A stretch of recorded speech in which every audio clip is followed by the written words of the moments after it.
Jacob Crawford's words hit the room hard. He stared at the frozen screens, jaw tight, fists on the table. People whispered. Hands shook over keyboards.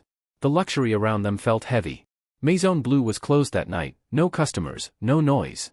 Jacob planned to impress a group of European investors with a fine dinner, a calm setting, and strong growth plans for the next 3 years. This meeting would seal a billion-dollar merger. Crawford Enterprises' future depended on it. But nothing worked. The projector went dark. The screens froze. The numbers vanished. A file was corrupted. The backup failed. Silence spread, then voices popped up across the room. "What is happening?" a German executive asked, frowning. "Is this some kind of joke?" another snapped, impatient. Jacob stood. "Somebody fix this now." The tech team in the corner jumped to their feet. They checked cables, rebooted, and tried to pull emergency reports. Nothing. The main file wouldn't open. The presentation with profits and investment plans had disappeared. That's when Grace Sinclair stepped in. She wasn't part of the meeting. She was serving wine and dishes. But she saw the panic, the wrong keys, the confused face of a young technician, and, on a side tab, an open system window no one had noticed. Instinct took over.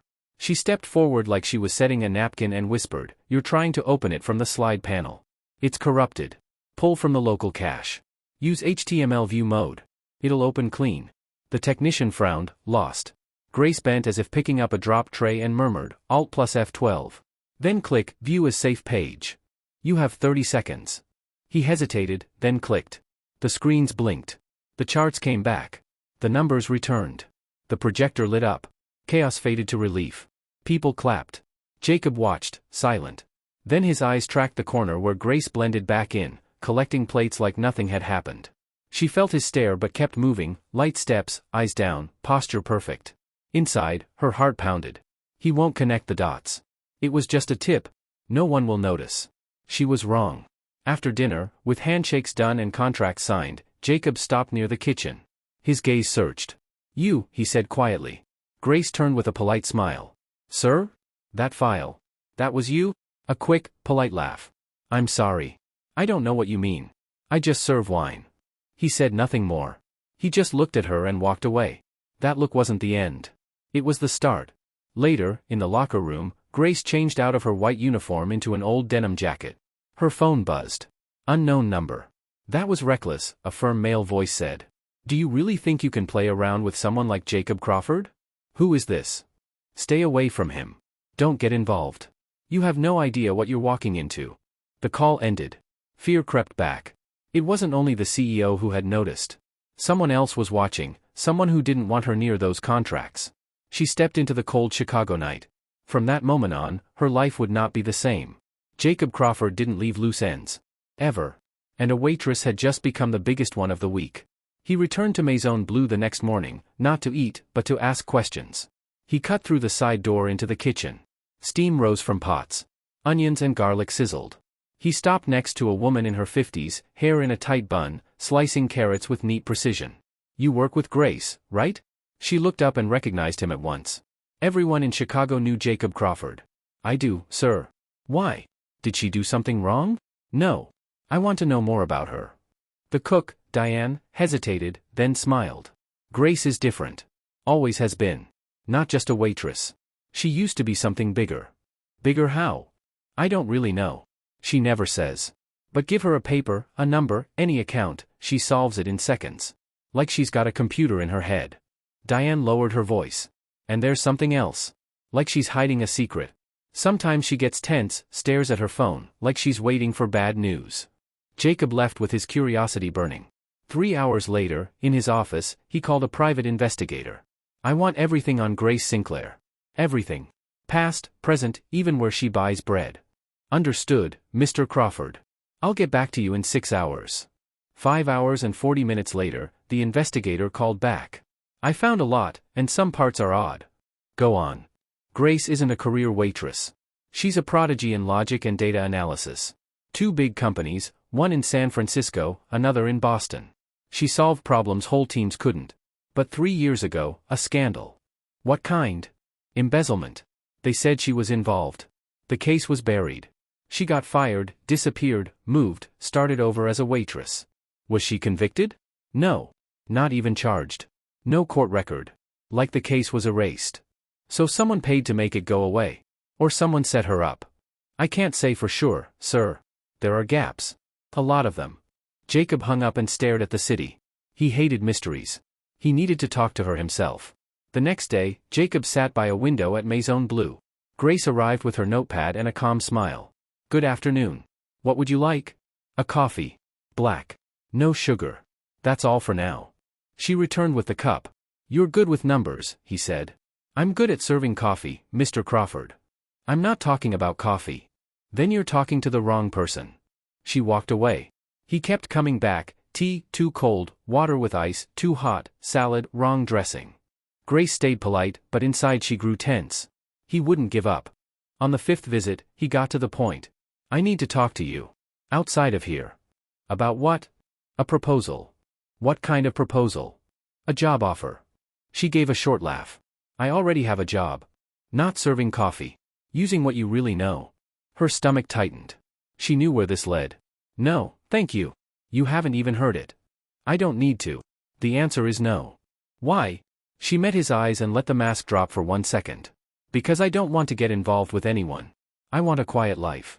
She walked away. That night, Grace reached her simple building after 20 minutes on foot. 3rd floor. She fished for her key, and froze. The door was slightly open. The lights were off. She flipped the switch, and stopped breathing. The apartment was empty. Sofa, table, TV, clothes, books, gone. Only bare walls and old floors. In the center, a white envelope. Inside were 3 things: a copy of an old contract with her signature at the bottom right, a photo of younger Grace smiling beside a man in a suit, Brandon, and a note in strong handwriting. He's back. Her legs gave out. She clutched the envelope as tears came. Brandon, the man who had ruined her life, was back. She didn't sleep. At morning light, she made a choice. At 8 a.m., she stood at Crawford Enterprises lobby. Do you have an appointment? The receptionist asked. No, but he'll want to see me. Tell him Grace Sinclair is here. If he says no, I'll leave. 2 minutes later, the receptionist hung up, stunned. You can go up. 22nd floor. The elevator doors opened. Jacob waited, arms crossed, eyes sharp. Changed your mind about the meeting? I changed my mind about everything. In a quiet room, she told him the truth, the scandal, the embezzlement she didn't commit, Brandon Hayes, the ex-partner who pulled her into the mess and vanished, leaving her to take the blame. The firing. The move. The hiding. I didn't do anything wrong, she said, voice breaking. But no one believed me. So I ran. Who came back? Brandon. He broke into my apartment, took everything, left a message. He wants something. I don't know what. Jacob surprised himself. Then I'm going to protect you. Why? You don't know me. I know enough. You saved my meeting. You're smart. You don't deserve to be hunted. He stood. One condition. Work with me, temporary strategy consultant. Her eyes widened. Consultant? I'm a waitress. You're a data analyst, and a great one. I need you. You need protection. Fair deal. And if I say no? You won't. You know you can't face this alone. She hated that he was right. Fine. One condition from me, total secrecy. No one learns about my past. Agreed. They shook hands. The waitress became a consultant at Crawford Enterprises. The news spread fast. Whispers in halls and elevators, the waitress is the boss's consultant? Some doubted her. Some were jealous. Grace ignored it and dug into the numbers. That's where she felt safe: spreadsheets, charts, projections. 3 days later in a board meeting, a key client threatened to cancel $1 million contract over a projection error. The room panicked. Grace asked to speak, studied the papers for 5 minutes, and said, the mistake isn't the projections. It's the base calculation. You used the wrong quarterly inflation rate. Adjust to the correct index and add the contingency margin, profit goes up 4%. Silence. The CFO checked. She was right. The client signed. Jacob's half-smile met her calm shrug. Inside, she felt pride. She kept solving problems no one else could. People started listening. Respect grew. But trouble was close. 2 weeks later at a corporate event, Grace felt a presence and turned. Brandon. Perfect suit. Cold smile. Calculating eyes. Grace, he said softly. What a surprise. What do you want? Just letting you know I'm watching.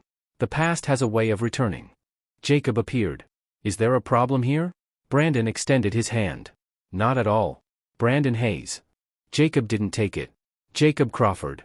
And she doesn't look glad to see you. Brandon smiled. We'll see each other again soon. See you, sweetheart. He left.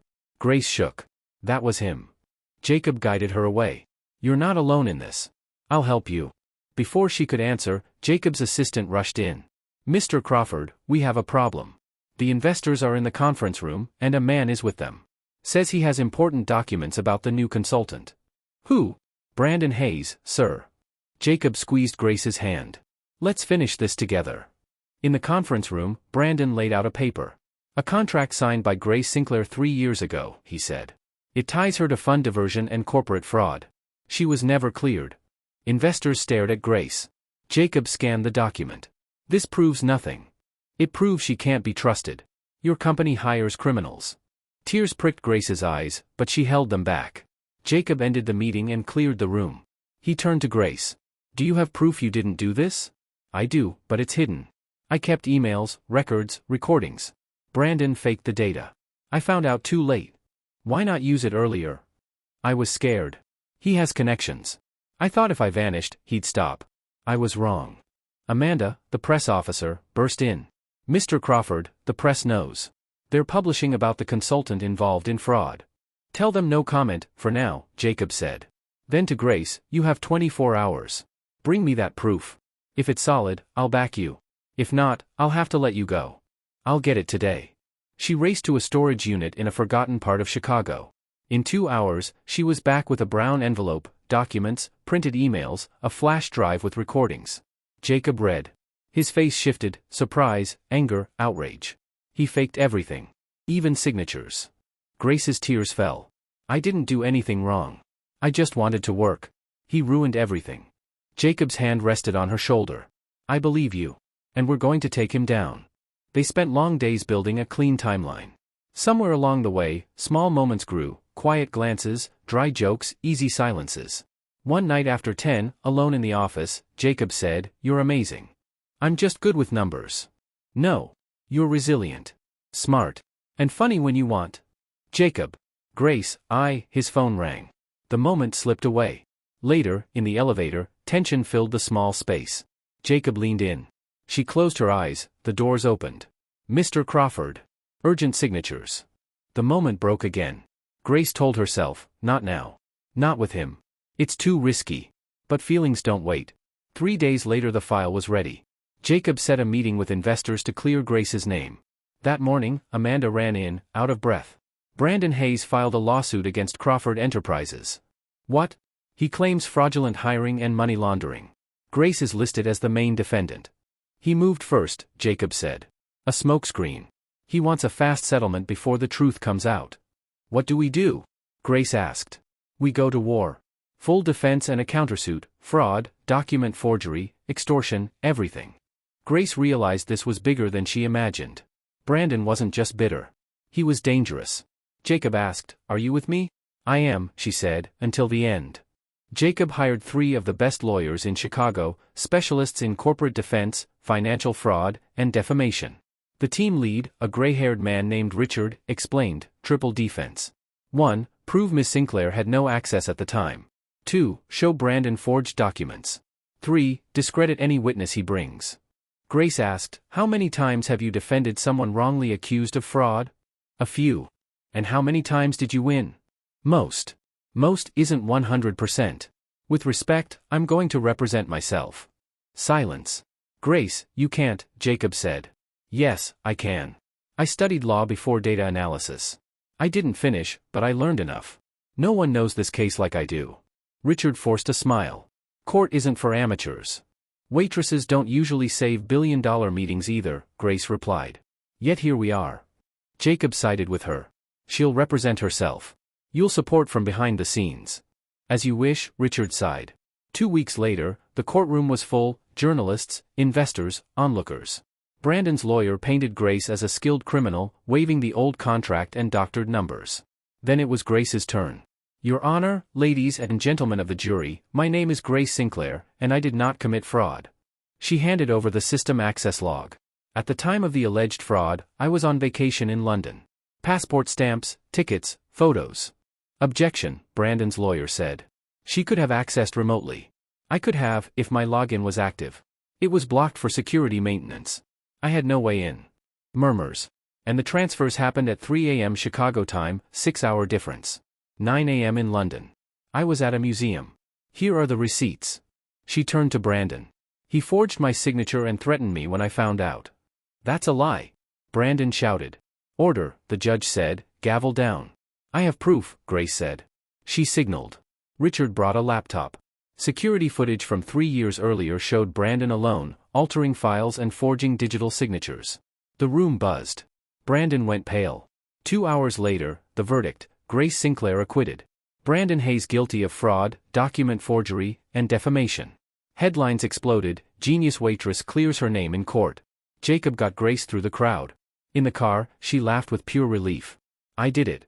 You were amazing, he said. Actually, I was terrified. Didn't look like it. Thank you for believing in me. I always will. Dinner, he asked. Off the record, she smiled. They chose a small, quiet place. They talked about life. Jacob shared how he lost his mother young and took over the company too soon. Grace spoke about the father she never met and a mother who died when she was 17. I've always tried to prove myself, she said.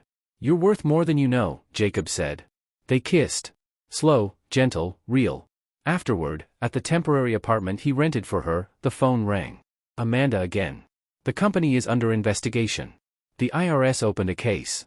They're saying there's been embezzlement, and Grace's name turned up tied to a suspicious number. Jacob's face changed. Brandon wasn't alone, he said. They're coming again. Grace stared at the ceiling that night, fear back like a shadow. Morning came. Jacob brought coffee. Lawyers are digging. Maybe I should leave the company so I don't hurt you. Don't. We face it together. That afternoon, the board called an emergency meeting. In walked Evelyn Carter, Jacob's ex-fiancée, a minority partner, and a sharp operator. Jacob, she said sweetly, such an important day. The CFO, Gerald, pushed a folder. Suspicious transactions show Ms. Sinclair's name on several invoices. That's ridiculous, Jacob said. She doesn't touch finances. Evelyn tilted her head. But she did 3 years ago. And her record, well. She was cleared yesterday. From the old case. These are new. Jacob bristled. What do you want? For her to step away until the investigation ends. If you refuse, I'll call for a board vote. She had the votes. Jacob told Grace later, voice heavy, they're pushing you out. It's okay, she said with a sad smile. I expected it. Evelyn then met Grace at an upscale cafe. Walk away from Jacob and the company, permanently. I'll pay you well. I'm not for sale. Everyone is, for the right price. Then you don't have enough. Grace returned to Maison Bleu. Manager Tom welcomed her. Need normal, he joked. Exactly, she said. The kitchen rhythm, Diane's jokes, simple service, it felt safe. But at night, she worried about Jacob. Meanwhile, Evelyn stirred trouble. A week later she leaked a heavy file to the press, fake documents, edited images, claiming Grace and Jacob manipulated numbers. Headline screamed. CEO and consultant accused of corporate fraud. Jacob Crawford under investigation. Former waitress helped deceive investors. Reporters swarmed the company. They swarmed Maison Bleu. Grace's phone filled with insults and threats. On TV, her face sat next to Jacob's under duo accused of multi-million-dollar fraud. She struggled to breathe. At the office, stock dropped 23% in 2 hours. Investors called nonstop. The board pressed for a statement. Maybe you should step aside, Evelyn said. I'm not stepping aside, Jacob snapped. Then we'll vote to remove you. He made his choice. I take the blame. What? Gerald asked. I take responsibility. Grace had nothing to do with it. The blame is mine.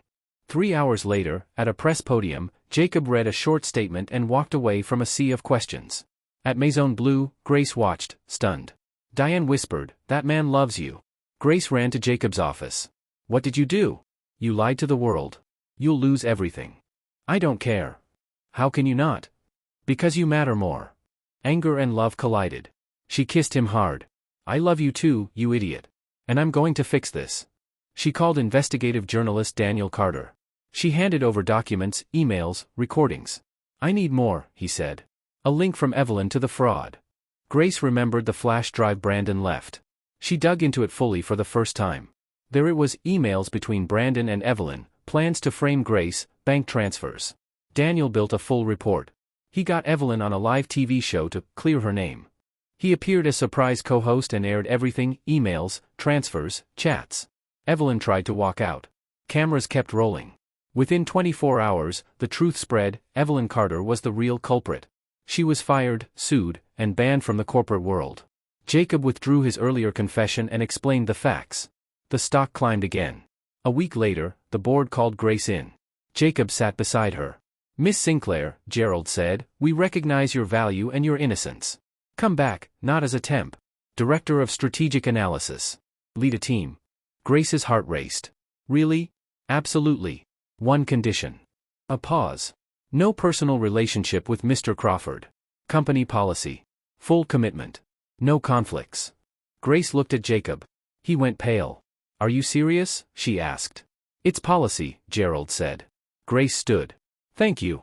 I'm not accepting." "You're turning down a director role?" "I'm tired of games. Tired of being told how to live. I'm going back to the restaurant. There, no one tells me who I can or can't love." She walked out. Days passed. She settled back at Maison Bleu full-time. She felt light again. Sleep came easy. Jacob, though, was a shell. He stared at her empty chair. He missed her mind, and her laugh. His assistant Helen finally said, "If you care about her, go after her. Life's too short." He listened. 3 days later, Jacob walked into Maison Bleu. "Good evening. Coffee. Black. No sugar." Grace's hand shook as she wrote. She brought the cup. "Sit with me," he said. Tom nodded permission. She sat. "I miss you," Jacob said. "My life lost its color." "So did mine. But I can't return, not on their terms." "I'm not asking you to. I still want you, even if you're just serving me coffee." She laughed softly. "You're impossible." "I am. But I'm yours." Tears came, good ones. "And the company? The rules?" "To hell with the rules. Jacob Crawford, you just cursed." He grinned. "I'm learning to live." They talked till closing. He walked her home in the cold. Everything felt right. The next day, Jacob sorted old files and opened the drawer of Grace's former desk. A worn notebook. Inside, her dream, a restaurant of her own. Fine dining guided by data. Personalized menus. A smart reservation system. Everything mapped out. He read every page and knew what to do. He drove to Maison Bleu with the notebook. "I found this." Grace turned pale. "You read it? All of it?" "It's just a dream. What if I help make it real?" "Are you serious?" "Absolutely. I'll handle the location and invest. You'll run everything. Restaurants are risky. Most close in the first year. Most don't have you. Can I think about it?" "Of course. But I have a good feeling." That night, she flipped through the notebook. Morning came. She called. "All right. Let's do it." "Great. See you in an hour. I have something to show you." He drove her to a downtown block being renewed. An old building with big windows and exposed brick. "What do you think?" "About what?" "Your restaurant." "You already bought it?" "Long-term lease with purchase option." "Come on." The space was perfect: high ceilings, natural light, a big kitchen needing modern gear. "Jacob, this will cost a lot." "I don't have the money." "I do. I'll be your partner. You're in charge. I'm the investor and helper, and maybe the dishwasher." "You? Dishes? Why not?" "I need humility." They built the plan.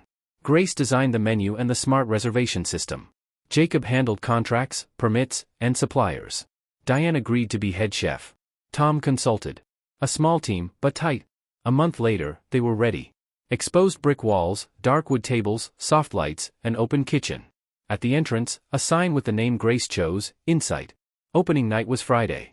Grace checked every detail. "Relax," Jacob said, hands on her shoulders. "It'll be fine. What if no one shows?" "They will."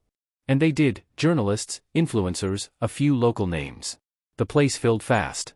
In the kitchen, Diane pressed a pan into Jacob's hands. "You're a partner. Learn the basics. Fry some eggs." "How many?" "3, don't burn them." He cracked the first shell in the pan. "Take it out," Diane sighed. Second, only the yolk hit the pan. The white slid across the counter. Third, finally in. He tried to flip it, the yolk broke. "Perfect," Diane teased. "You invented scrambled eggs." Grace walked in and saw Jacob dusted with flour, staring at his egg. She burst out laughing. The great CEO defeated by 3 eggs. "Show some respect," he said, pretending to pout. "This is art." "Abstract, maybe." Everyone laughed. It felt real and warm. The night was a hit. A critic called Insight the perfect mix of technology and tradition. At midnight, they toasted. Grace's heart was full. "Congratulations, chef," Jacob said. "I'm not the chef, Diane is. I'm the boss." She smiled. "That's better." They looked at the empty room that still buzzed with joy. "A few months ago, I was hiding," Grace said. "Now I'm here, with you." "You always deserved this," Jacob said. "I love you, Jacob Crawford. Even if you can't fry an egg. And I love you, Grace Sinclair. Even if you outdo me at everything." They kissed in the middle of the room. Insight became the talk of Chicago, booked out, lines at the door, glowing reviews. Jacob kept helping in the kitchen. He mangled onions. Diane scolded him. Grace laughed and showed him the right way, fast, clean cuts. "Now get out before you lose a finger." Nights after closing, they walked under city lights. "Are you happy?" he asked. "Very. For the first time in years." "Me too. You know," she said, "when we first met, I thought you were arrogant and impossible. And now? Arrogant, impossible, and the best thing that ever happened to me." They stopped and kissed, slow and sure.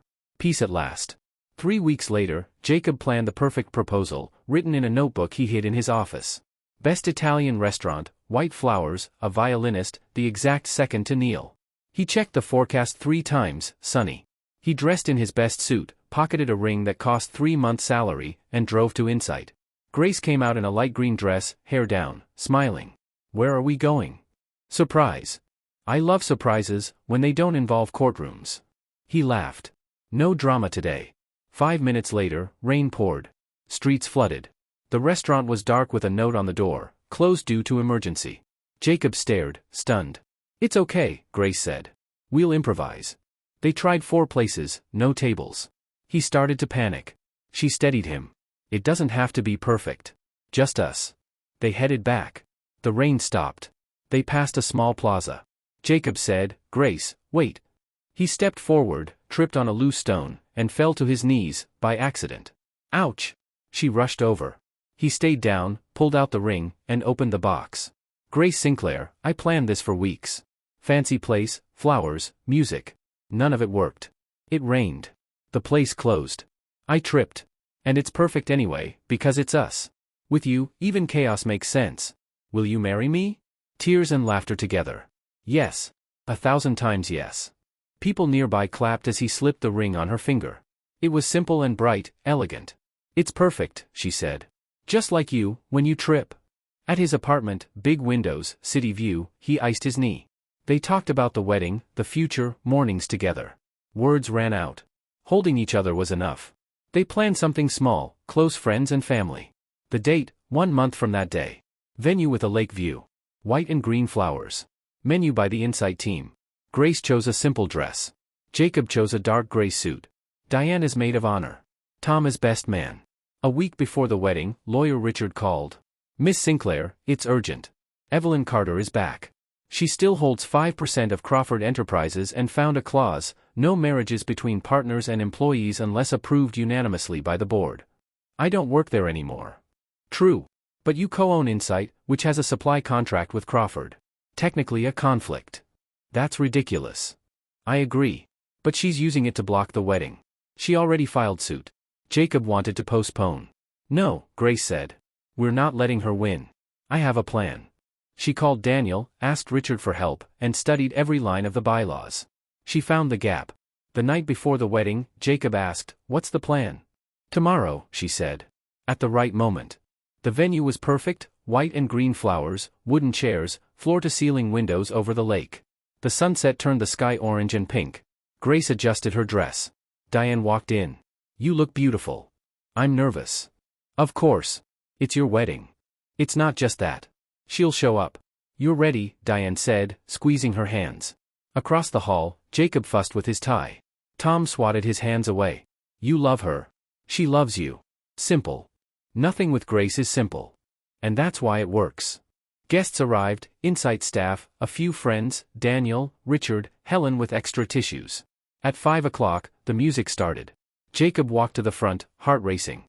Grace appeared, alone, radiant, light lace catching the sunset. Jacob's eyes filled. They took hands. The officiant began. "We are gathered to celebrate." The doors burst open. Evelyn strode in with 2 men in black suits.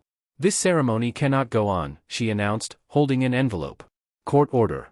Conflict of interest. Jacob stepped forward. You don't have that authority. The judge agreed. Grace let go of Jacob's hand and approached. You're pathetic, she said, calm and clear. Excuse me? You heard me. You have nothing left but ruining others' happiness. This isn't about the company. It's revenge. Pretty words, Evelyn said. But I have a court order. And I have something better, Grace replied. Richard stepped forward with a folder. Miss Carter, you're relying on Clause 17, Paragraph 3. That clause was revoked 2 months ago at a special board meeting. Here's the signed resolution. Evelyn's face drained. This can't be right. There's more, Grace said. You hold 5%. To file a court order on the company's behalf, you need at least 10%. You don't have it. She signaled again. A man in glasses stood. This is William Patterson, the accountant from my old company. He has documents showing you paid Brandon to frame me. Bank transfers. Emails. Everything. William lifted a thick envelope. Eyes turned to Evelyn. Rage flashed, then fear. She clenched her jaw and turned. The doors slammed behind her. Silence, then Helen started clapping. Tom joined. Diane too. Soon, everyone stood, applauding. Grace turned to Jacob, smiling. Now, where were we? They kissed. The officiant blinked. Well, shall we continue? Please, Grace laughed. The ceremony went on, no more interruptions. For the vows. Jacob, Grace, when we met, you served coffee and I was about to lose $1 billion deal. You saved that night and many after. You taught me life isn't control. It's trust and love, and accepting chaos. With you, even chaos feels beautiful. Grace wiped happy tears. Grace, Jacob, you are stubborn, persistent, and annoyingly perfect. Laughter. You never gave up on me. Not when I ran. Not when I said no. You believed, and taught me to believe. I love you. And I promise to remind you every day, even when you burn the eggs. I now pronounce you husband and wife, the officiant said. You may kiss the bride, again. They did, to cheers. The reception was simple, soft music, inside food, warm chatter. As the sun set, they danced. It was perfect, Grace whispered. It was chaotic. Exactly. She tapped her glass. Thank you for being here. You are our family. She turned to Jacob. I have news. Jacob, you're going to be a father. 1 month along. He froze for 3 seconds, then laughed and cried, hugging her tight. The room erupted, cheers, hugs, tissues. You're amazing, he said again. Say it every day, she teased. They celebrated late. Diane told a kitchen story about Jacob almost setting Insight on fire baking a cake. Tom told of Grace's first spill that she turned into a joke. They laughed like they were the only 2 people in the world. Later, they stood by the windows, the lake dark and calm. Who would have thought? Grace said. A waitress saved a CEO, won his heart, and now, his child. Or daughter, Jacob said. They held each other, city lights flickering. They had faced scandals, betrayal, and threats, and still chose each other. Love wasn't about avoiding storms. It was about walking through rain, getting up after a fall, believing you'll face what comes, together. Grace looked at her ring, then her still flat belly, then at Jacob. I'm scared, she admitted. Of being a mom. Of getting it wrong. You faced a court, exposed the bad guys, and built a restaurant from scratch, Jacob said. You'll be an amazing mom. And you? I'll try. If I'm as bad at parenting as I am in the kitchen, we're in trouble. She laughed. In that laugh was joy, hope, and love. They stepped out under the Chicago sky, hand in hand. Not a fairy tale, something better. Real. Messy. Beautiful. The start of the best part of their story. Thank you so much for watching. If you enjoyed Grace and Jacob's journey, don't forget to give this story a rating from 0 to 10 in the comments. We'd love to know what you thought.